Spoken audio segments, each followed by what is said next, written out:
It's our community, and we have two interesting guests introduced to you. Dr. Jannette Berkley-Patton, and Dr. Berkley-Patton is an assistant professor of psychology at the University of Missouri at Kansas City, and her colleague, the Reverend Eric Williams, who is now you have so many titles. Which one did we decide to use? I think we're using the executive director of the Calvary Community Outreach Network. That's right. And the Reverend Williams is the pastor of the Calvary Community Church. Calvary Temple Baptist Church. Temple Baptist Church. I get confused. I get so confused. I don't know where I'm going here. But, you know, you wear a lot of hats, Reverend Williams, so you'll have to forgive an old lady for getting all confused. Well, the reason I wear the hats is because my head gets cold. That's so right, that's right. Gotta put the hat well, the on. two of you, plus several others, are partners in a very interesting grant. Would you explain this grant, Professor Berkley-Patton? So the project is called Taking It to the Pews. And let me check 1 second. Is that the one you wanted us to talk? Because we That's have two. the one. Okay. and then we'll talk about the other one. Okay, Well, you could awesome. talk about both at the same time. That's okay. All right. Well, the grant project is called Taking It to the Pews. That's the one that interested me in the first place. Okay, great. And this is a grant project that's funded through the National Institute of Mental Health. It's a 5-year grant for a little over $3 million, and it's based off of work that we've been doing in the African American Church from a number of years here that stemmed out of the work that the Black Church Week of Prayer for the Healing of AIDS.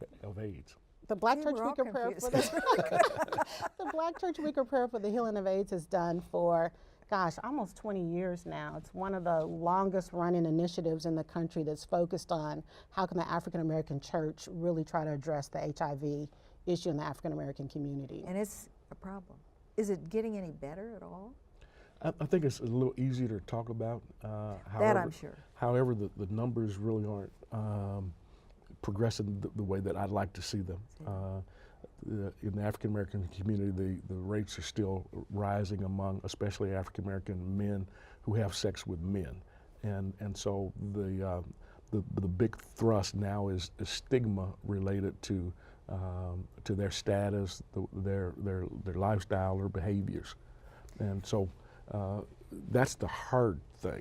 But see, I think the interesting part of it, I mean, the issue is terrible, but the interesting part of it is that it's being addressed through the church. Now, the question is, can you get these people in that you need to talk to through this week of prayer? I mean, does it work? Well, we believe it does. Yeah. We've done some, a number I mean, of, I'm asking, I don't know. Yeah, we've done a number of studies with the main aim being to increase the rates of folks who get tested for HIV in the church setting. Because an interesting fact is that about 20 to 25% of people who are HIV positive don't know their status. I'm sure that's true. Yes. Because they don't feel bad. Well, many times they don't. Yeah. But it's that small 20% that contributes to about 50% of all new cases. And so with the work that we've been doing is to try to make sure that everyone knows their HIV status. And in knowing your status, then you can not only get in care, but then you can protect others that you care about from not passing on the disease. And then the other part of that, hand in hand that goes with that, is addressing the issue of HIV stigma. Because if we can begin to normalize HIV testing, just like you go and get your cholesterol checked or you get your blood pressure checked, if we can begin to normalize HIV testing and begin to normalize how we talk about this as a chronic disease, then we can start to address some of the stigma that's been associated with the disease. Well, I think that's true. Would I be correct, Reverend Williams, if I said that the point is not to baptize, but to educate? We tell folks all the time we don't want to change anybody's theology, but we want to address a public health hazard, and testing is the that's a no-brainer thing to do. But there's even stigma around having the test, and some people feel like it's an admission that you've had sex before marriage to take the test, and we want to demystify some of that and help people to make decisions that can save their lives. Well, and the point is, what's done is done. You got to figure out how to fix it from here or do better, you know, because these people are in extremis, as they say, or getting that way, and they can be. And the sad part is that there are babies being born that are born HIV positive if you don't get a hold of them and the women too. Some of them are not all homosexual encounters, are they? No. No, say so. No. And I think one of the fallacies, the great fallacies with this whole thing, is that it was a gay disease. Yeah. And which is not the truth. It is not the truth. You know, and even if it was, what we say is that your gay sons, your gay daughters, they need our support as well. They do. And they need our love as well. So we simply want to create a space where people feel safe to take care of themselves, and that's been challenging. But there's another word in there that needs to come, and that's trust. They have to trust you, and I think that is the interesting part of the church being the purveyor of the information and the ingathering, if you will, because I think particularly in the black communities, trust lies in a great measure within the churches and with the pastors in those black churches. Don't you think so? I'm banking. I'm banking on that. Yeah. I was having the same conversation with someone else today, and it seems as if trust is diminishing on all levels and in all circles. Lack of trust in government, lack of trust in education, lack of trust in healthcare situations, lack of trust in faith, and there are many people that feel like they don't have anyone to trust. And one of the problems with this disease is that they didn't feel initially as though gay men, gay women didn't feel as though that they could trust the church with their personal business. People who had become infected didn't feel that initially that they could trust the church. So we had to start the conversation and make pastors comfortable with addressing this situation. And non-judgmental. Without judging. Because pastors are also human. Yeah. So that has to, and that's partly where you come in, yes? Yeah, and when you think about just the many benefits of addressing health in the church, I mean, for African Americans, most attend church on a weekly basis. You look at most African American churches have some type of outreach ministry so that they can reach out to community members who may even be most at risk for HIV and for other health issues.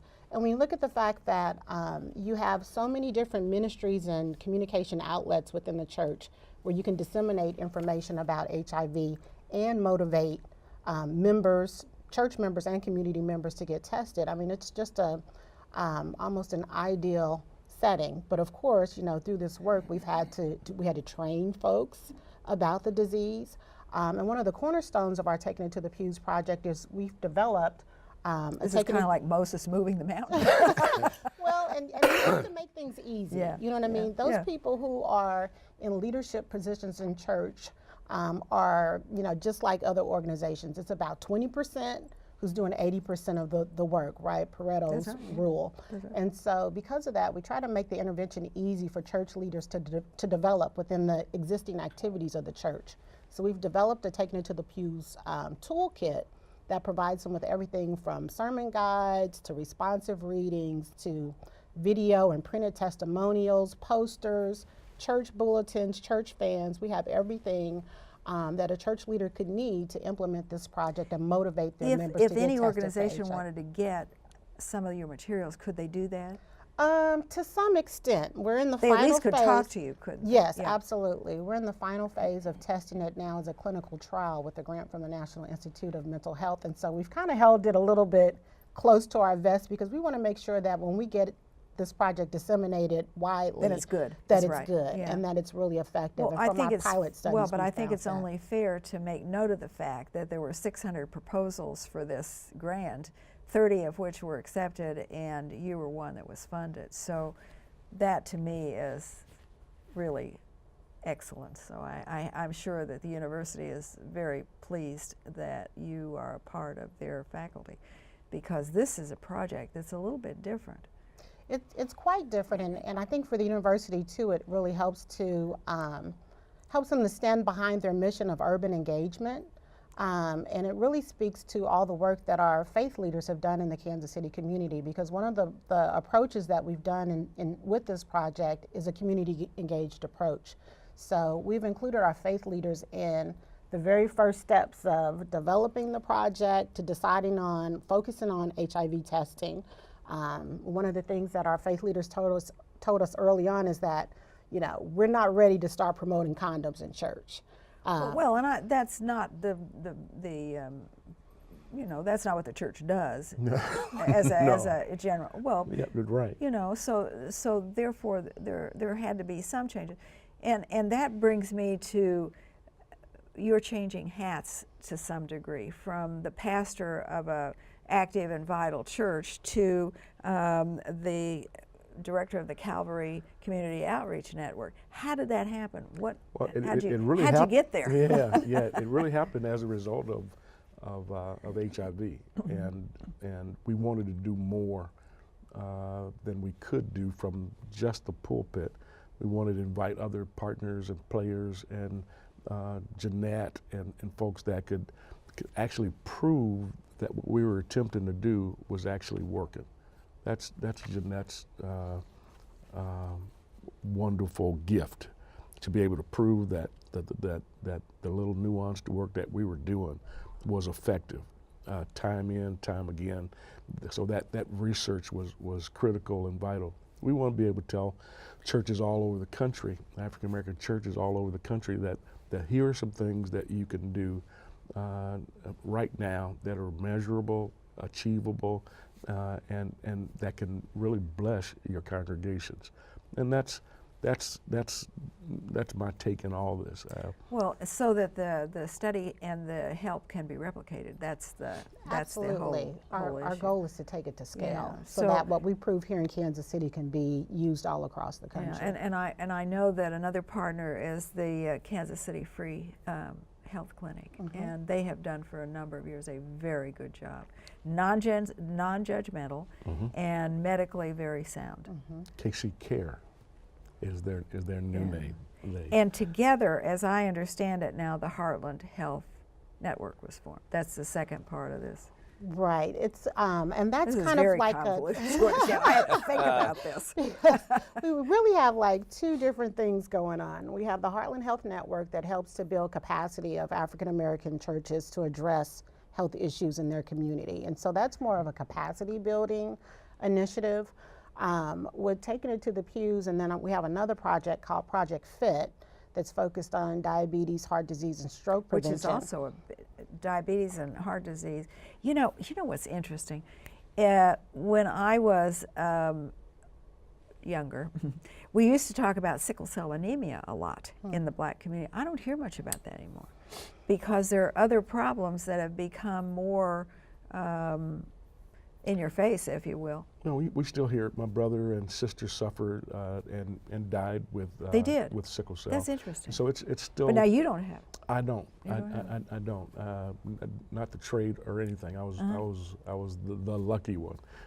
Maybe you were saved to do something special. Maybe so. I got to get to doing it, huh? Get busy. That's right. I got to The get nudge. busy.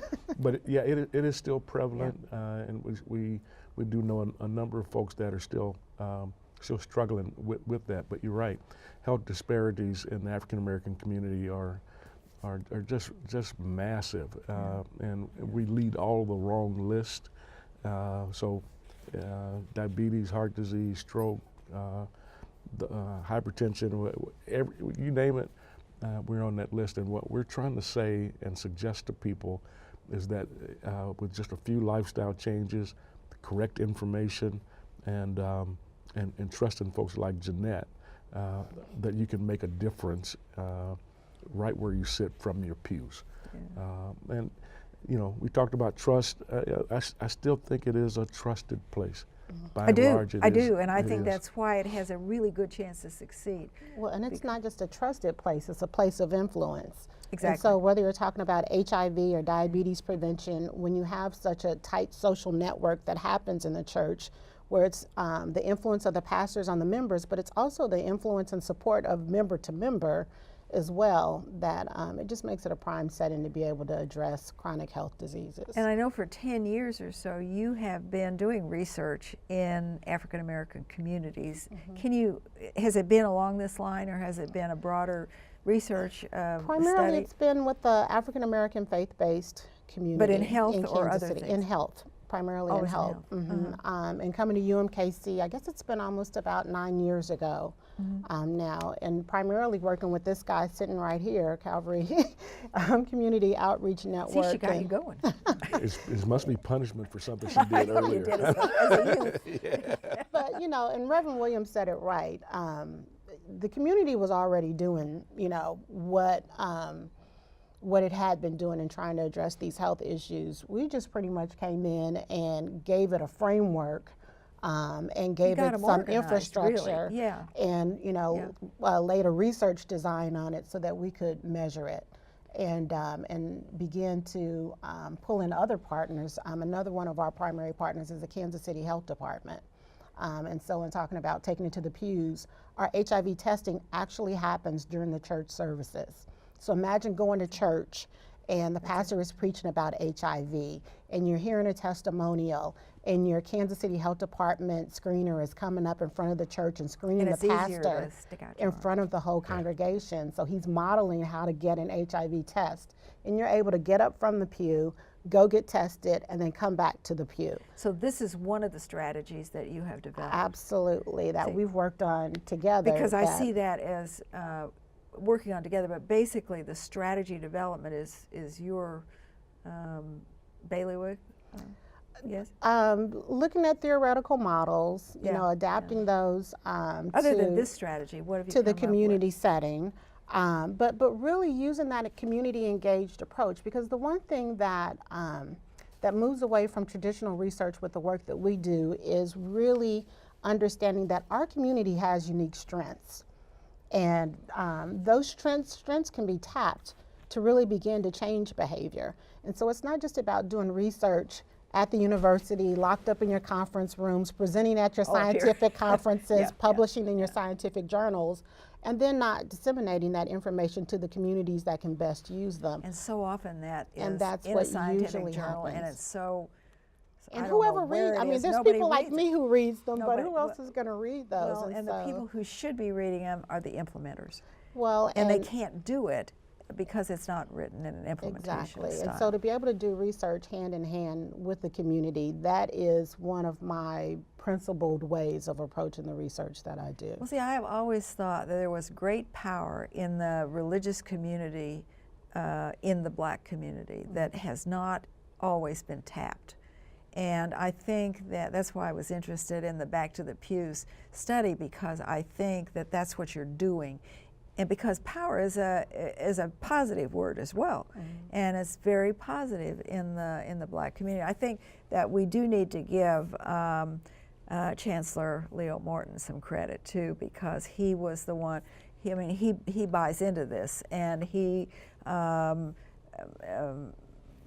provided the platform to announce to the community that it was happening, and I think that's important. He's a good guy, so I think he is a good guy, and I know him, and I think it would be good to give him a little plug here. Yeah, no, absolutely. He's come out and spoken Yeah, at one of our community forums where we fed back some of our findings to the faith community. Well, what do you think about, you're the pastor of the church, what do you think about the church as a health center? Well, I'll give Leo a shout out too. Leo's tremendous man. He's definitely on my friends list. He is. I think probably the two main things that I would say surrounding faith is the statement that was made. Beloved, I wish above all things that you prosper and be in good health, even as thy soul prospers. So the connection with faith says that we want your soul to prosper, yeah, but your body's got to be intact before you can ever really do much with the soul experience that you're having. Second piece of that is the story about the pool of Bethesda, and the notion that if someone stepped in, that the first one that would get in would be healed of all of their infirmities. But then the notion that Jesus came by and without benefit of the legend of the pool was able to heal. So Bethesda, House of Mercy, House of Healing, and why shouldn't that return to church? Bethesda, Maryland, the hospital there. It used to be that healing and medical care was a church thing, but we got away from that and gone into a health care that is for profit. That nobody understands. Yeah. I understand care, Yeah. and I understand pain, and I understand tears, and that's what we try to respond to, and so that folks who are living with HIV or folks that are struggling with diabetes or heart disease that we visit or bury or whatever, we want those burying spots to be a little bit further into the distance than they seem like they're coming now. They're coming too quick, and we want to delay that some. Well, so even though you wear many hats, they're really not all that different. They're same sphere. You just put a feather in it once in a while. Yeah. You make the comment, and I think it's interesting toward the success of the project. You say that 3 out of 4 African Americans in the United States attend worship services. Oh, no, more than that. About a little over 50% Okay. attend worship services on a weekly basis. And from the studies that we've done in Kansas City. You said 50%, but 3 out of 4 is.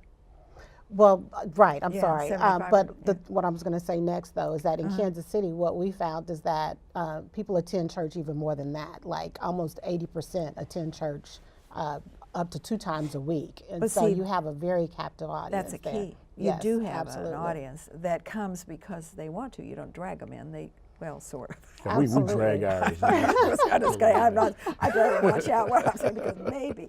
But the thing is, they do come. Absolutely. And that's interesting. But I don't think in other faith-based communities that happens as much. African Americans are the most highly religious and attend church more frequently than any other ethnic group. Faith has always been very necessary to survival in the African, I would think, in the African American, because it hasn't always been easy. So you have to have belief and faith. Well, and it's been a central point from everything from health and healing to social movements to education.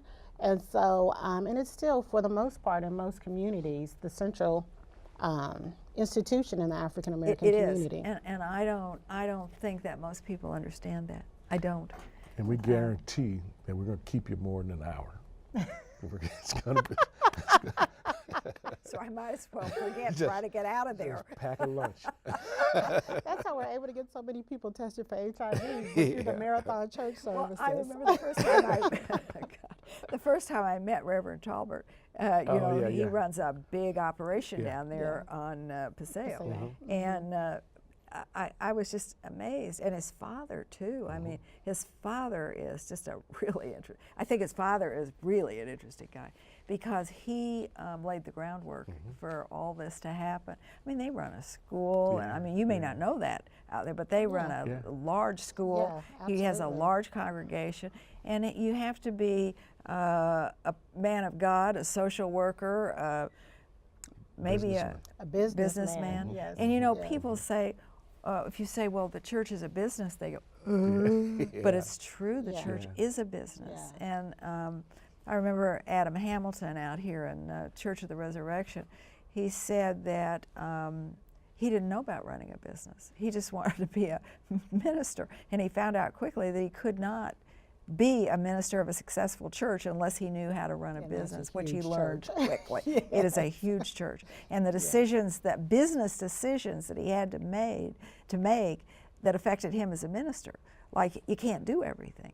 So you have to decide what, and I'm sure you have a congregation of size too, and you have to decide what you... Not like core. No. Not that big, no, but I'm sure. learning delegation and training and putting the right people in the right position to help fuel the journey. Yeah, well, that's why you're here. And I think that it's important work. I used to work for the Department of Education, U.S. Department of Education, so I visited a lot of schools. Went to Garfield School, and we know about Garfield Schools, what is it, 3rd and Garfield, somewhere down in there. And they decided that they had to be a health center too. And that was how they have a lot of new American populations, and a lot of them are sub-Saharan Africans. They live in the projects down there on off Paseo, and they wouldn't come to school. They couldn't get those parents to come to school. They didn't feel safe, your word. And so they instituted a health center there. So the parents had to come with the kids to get vaccinated. So once they got them in the building, then they could institute trust, and that's how they did it. So that model, with a few little different tweaks, does work. But trust is the bottom line. And one of the things that you're referring to there too is access to care. Exactly. And that's one of the things that, to some degree, what we're trying to do, we're trying to make it easy for people to get the health information that they need, to get the health screenings that they need, to get HIV testing in churches. So to make it accessible and to make it during a time when they've already devoted, that time of day to be in the church. Like you said earlier, they're captivated, a captive audience there. And now you're just getting ready to release all the documents. You are in a position, both of you, to make real changes within the African American community. We hope so.